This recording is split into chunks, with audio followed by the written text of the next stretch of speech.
You will hear a man called Ken talking on the phone to a friend called Liz about holiday accommodation. First, you have some time to look at questions 1 to 6.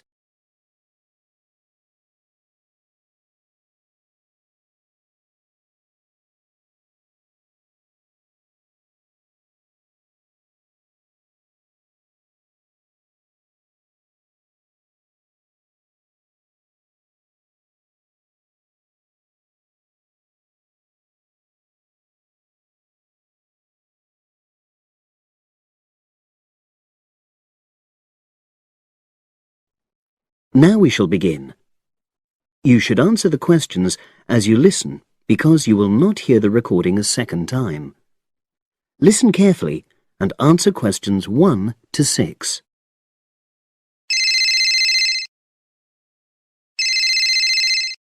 Hello? Hi Liz, it's Ken here. Hi, Ken. Nice to hear from you. Are you... This is just a quick call, but Mary and I have just been talking about our summer holiday. We haven't booked a place yet, and we've left it a bit late. We were just wondering if you know of any holiday rentals in your area. It's so nice there. Well, yes. I can think of 2 or 3 places that are very nice. What dates have you got in mind? The 10th of July to the 22nd of July. Oh, yes. That is quite soon, isn't it? Well, there's a place near here called Moonfleet. Is that MOONFLEET? That's right. It's quite a rural location, and it's next to the owner's house, but it's got fields all around it, so it's very pretty. Sounds okay. Can you tell me a bit more about it? Well, it's an annex to the owner's house, and it's an apartment with 2 bedrooms and an open-plan living area. Well, I like the sound of it. Is there anything we might not like about it? Well, it's quite a distance from the nearest shops, that's all. Okay. And... well, I'll tell Mary, but I don't think she'd mind that. Do you know how you book it? You have to book on the internet. There's a web address. It's www.summerhouses. One word? Yes, then .com. You'll be able to look at a photograph on that. Okay. And what about the others? Where are they? The second one I'm thinking of is called Kingfisher, and that's even more rural. It's a really beautiful location, in fact. It's by the river, and it's got nice views. It overlooks woodland on the other side. Is that an apartment? No, it's a 3-bedroomed house, and that's got a dining room as well as a separate living room and a kitchen. But I expect it's more expensive. You'll have to check the prices. It's probably a bit bigger than we need, but our nephew might be joining us. We're not sure yet. How do you book Kingfisher? You have to phone the owner directly. Shall I give you the number? I've got it here in my phone book. It's 01752 669 218. Right. Before you hear the rest of the conversation, you have some time to look at questions 7 to 10.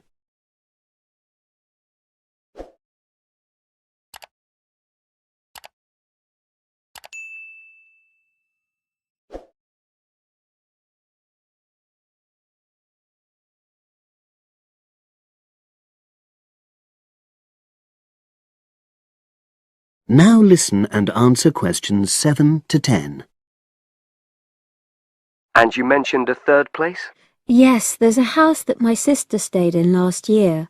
It's called Sunnybanks. Nice name. And the location of that one is rather different. It's in the centre of a village, but it's a very small and quaint place. Did your sister like it? Oh, yes. It's by the sea, so her children really loved it. What's the accommodation like? I'm not sure about the number of rooms, because I haven't been in it myself, but I think she said it's quite spacious, and I know it's got its own garden. It's not very big, but it's not shared with anyone else, and it's supposed to be very pretty. Any snags? Problems? The only other thing I can think of is that there's nowhere for parking. The streets are too narrow, so you have to leave your car somewhere else, and then walk to the house. It's only about 10 minutes away, but... OK. Well, I don't think it matters personally. How do you book it? There's an agent you have to contact. I don't know his details, but I can ask my sister and let you know tomorrow. Thanks, Liz. That'd be great. I'll talk to Mary and see what she says. Thanks for your help. That's okay, Ken. I'll speak to you again tomorrow. I hope you find what you're looking for. That is the end of section 1. You now have half a minute to check your answers.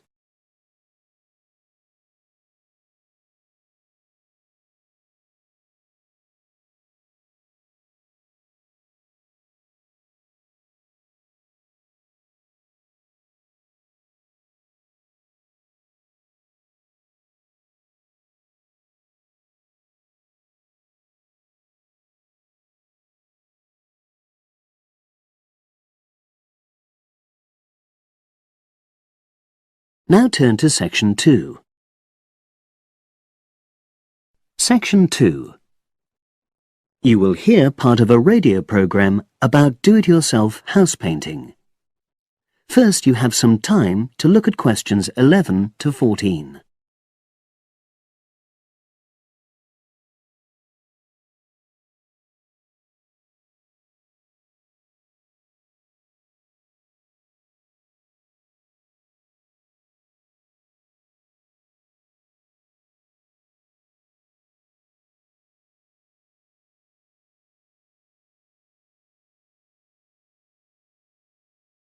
Now listen and answer questions 11 to 14. Good morning, everyone, and welcome to our weekly series on home improvements. Today's program is about do-it-yourself house painting. There's never been a better time for people who like to do their own interior house painting. Although people still lead very busy lives, thanks to the availability of various new DIY materials, you can now decorate your home in a more efficient and a more environmentally friendly way. In 2009 alone, approximately 53 million litres of the paint that was sold in the UK were left untouched. That's enough to fill 21 Olympic-sized swimming pools. It's easy to overestimate how much paint you'll need to decorate your room if you use guesswork. And if you know exactly how much paint is needed, you avoid unnecessary waste. There are automatic paint calculators available now. Most of the major paint manufacturers provide them. Look on their websites or just Google paint calculator and see what comes up. Then simply measure the circumference and height of the room in metres, enter this into the calculator along with the type of surface you're painting, and it will tell you how many litres of paint you'll need. But if you do end up with leftover paint, you can donate it to an organisation like Community Repaint. They will take the paint from you and redistribute it to local charities and voluntary organisations, so it goes to a good home. You can find more information about Community Repaint on communityrepaint, all one word, .org.uk. Now you have some time to look at questions 15 to 20.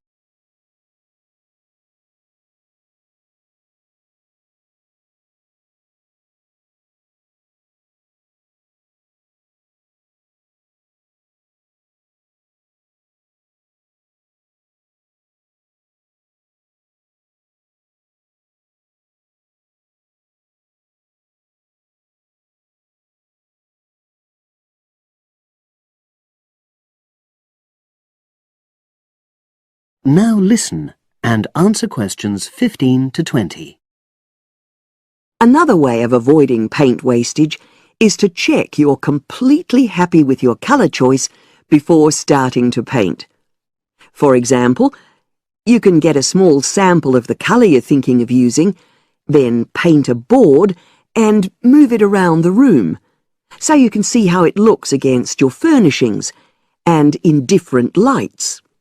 Also, it's always better to buy high-quality paints because you get what you pay for. If you buy cheap paint, you might need to apply 2 or 3 coats to achieve the same coverage that you'd get from 1 coat of a good quality paint. You could also spend a week on a job that could have been done in a day or 2. And consider the environment. Most paint manufacturers now sell water-based paints that don't contain harmful chemicals or give off harmful odours, so get one of these. You can also buy paint that's packaged in recyclable containers. There's a lot more choice than there used to be. You can only do a good job which will last if you prepare the surfaces thoroughly before painting. In fact, in many ways, if you want to do a professional-looking job, this is more important than the painting itself. If there are any cracks or patches of loose plaster, painting over them won't solve the problem. Take the plaster out and fill the holes, allowing enough time for the new plaster to dry. And you won't get a smooth finish if the walls are dusty or greasy. So washing with water isn't enough. Use a solution of decorator's soap and rinse well with warm water afterwards. When you're ready to paint, we suggest you use a medium pile roller for walls and ceilings. A lot of people tend to use short pile rollers, but these give a patchy finish, and that wastes paint and time.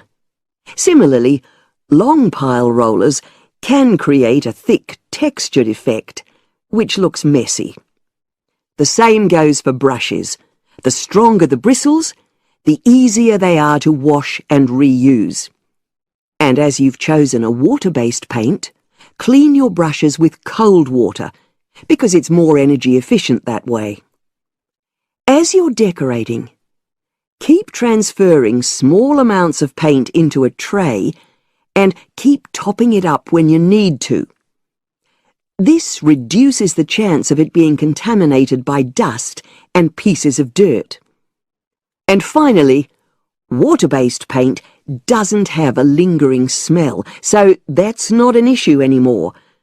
But it's airflow rather than heat that helps the paint dry quicker. So, to help finish the job in the quickest time, leave your doors and windows open. The faster the paint is dry and the job finished, the quicker you can start enjoying your room. In tomorrow's program, I'll be giving some advice on... That is the end of section 2. You now have half a minute to check your answers.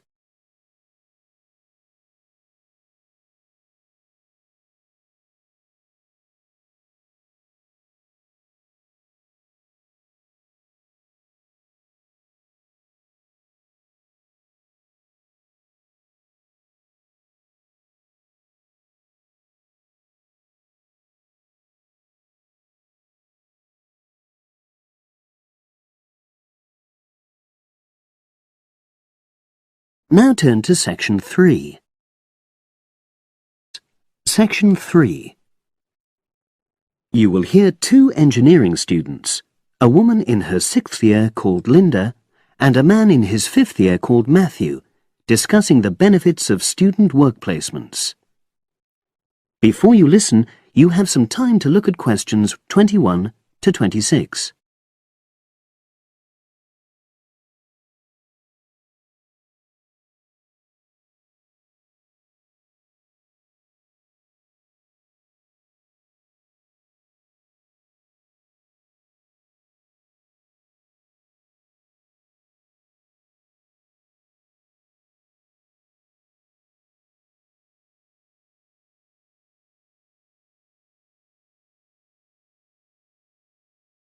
Now listen and answer questions 21 to 26.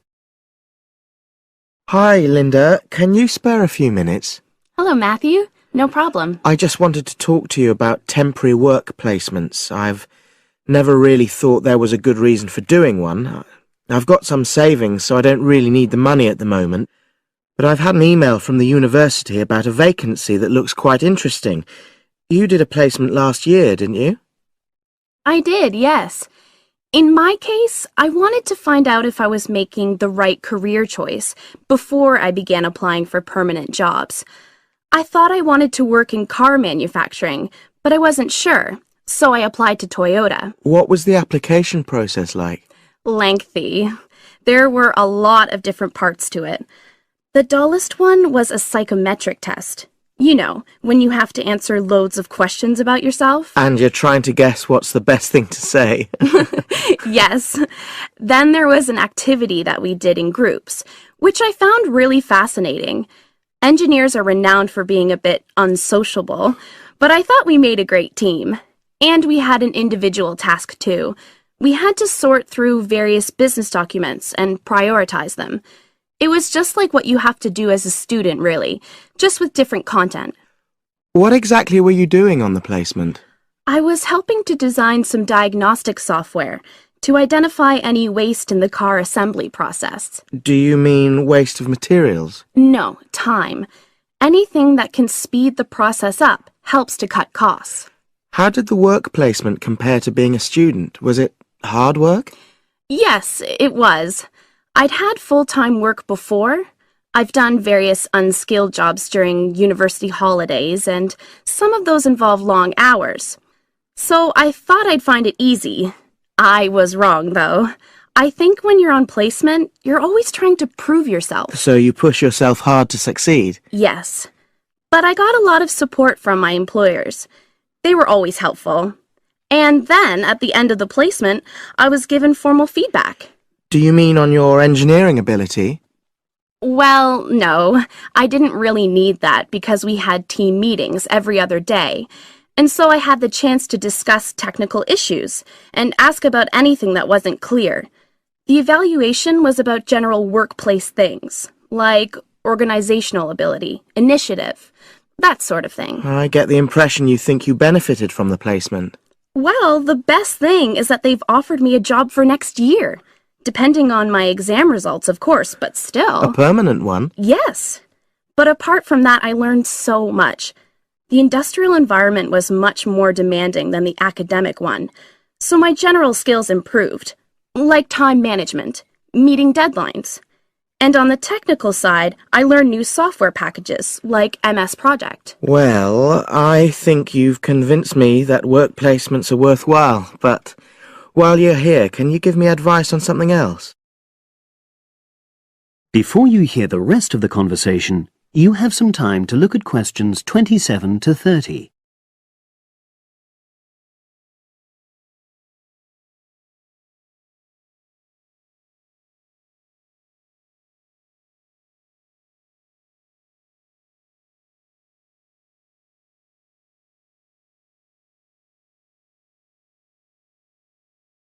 Now listen and answer questions 27 to 30. I'm about to make a start on the engineering materials module, and I've got a book list here. Can you have a quick look and tell me what you would recommend? That's if you can remember. Let's see. I do remember some of them. Yes, this one, The Science of Materials. I found the subject quite hard generally, but this book is very accessible, so it suited me. It doesn't cover everything, though. What about this one then, Materials Engineering? Oh, yes. I do remember that.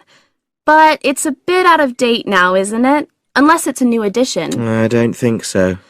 But what I liked about it were the pictures. They really helped to understand the descriptions. It's useful just from that point of view. Let's see, what else? Oh, yes, that one there, Engineering Basics. I think out of all these, that's got the widest coverage. But I've looked at the contents page and it hardly mentions nanotechnology. Yes, you're right. The evolution of materials does, though. It's a recent publication, so it covers all the latest developments. It's a bit thin on the 1960s, though, and that decade was quite important. Well, it sounds as if they all complement each other in some ways. I don't suppose you can lend me... That is the end of section 3. You now have half a minute to check your answers.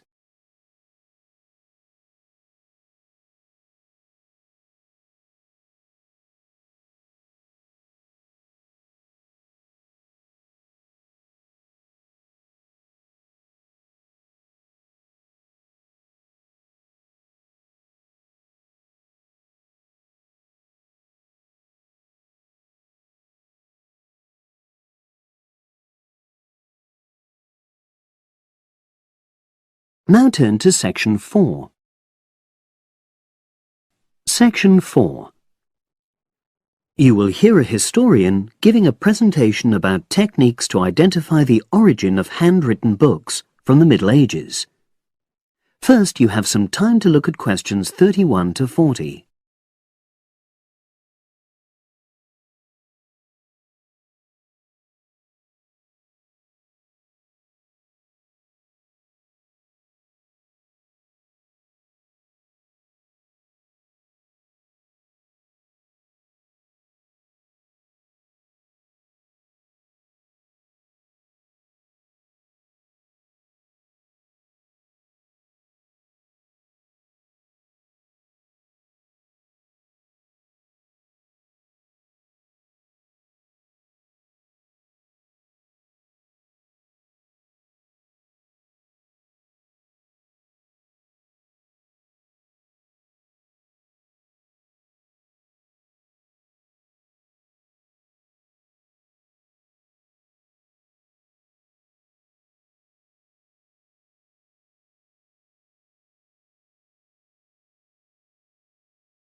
Now listen and answer questions 31 to 40.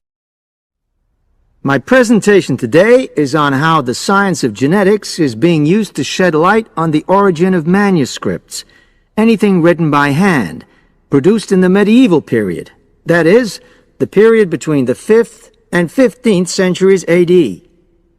As many of you know, thousands of medieval handwritten books still exist today. Some of them have a clear provenance, that is, we know exactly where and when they were written. But the origin of many manuscripts has been a complete mystery, that is, until 2009, when geneticists started using DNA testing to shed light on their origins. But before looking at the new research, I need to explain something about the way the manuscripts were produced, particularly what they were written on. Virtually all were written on treated animal skins, and there were essentially two types. The first was parchment, which is made of sheepskin. It has the quality of being very white, but also being thin. It has a naturally greasy surface, which meant it was hard to erase writing from it. This made it much sought after for court documents in medieval times. The second type is vellum, which is calfskin. This was most often used for any very high-status documents because it provided the best writing surface, so scribes could achieve lettering of high quality. So, once the animal hides had been chosen, they had to be prepared. Where the right materials were on hand, the skins were put into large barrels or vats of lime, where they were agitated or stirred frequently.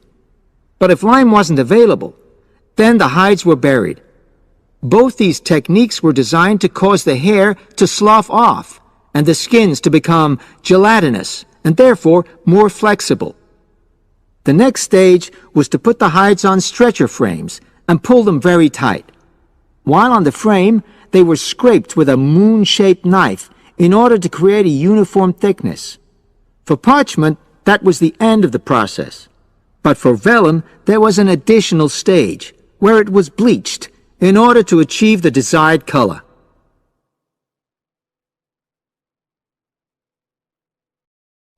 So, what does all this preparation mean for the quest to identify the origins of mystery manuscripts? Well, until recently, the only way historians and other academics were able to guess at origins was either through the analysis of the handwriting style or from the dialect in which the piece was written. But these techniques have proven unreliable for a number of reasons. It was thus decided to try to look at the problem from a different angle. to start from what is known, that is, the small number of manuscripts whose origins we do already know.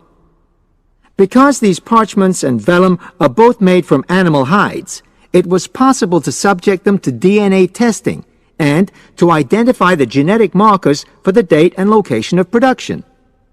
From this was created what is known as a baseline.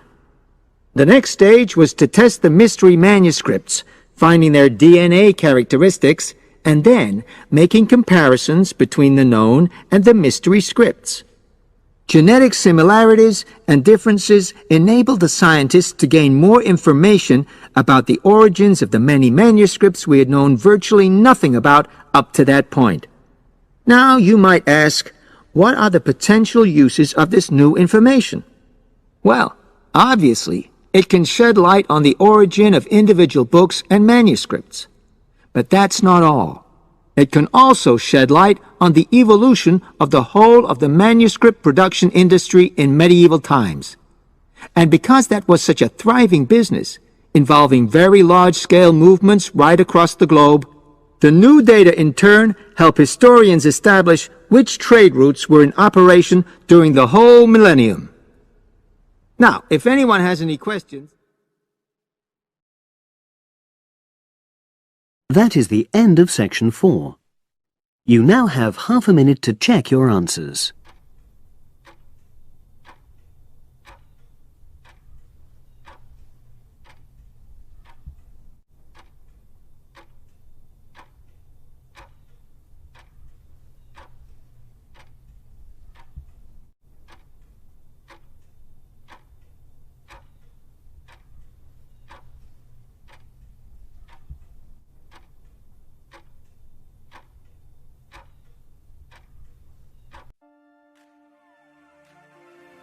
That is the end of the listening test. In the IELTS test, you would now have 10 minutes to transfer your answers to the answer sheet.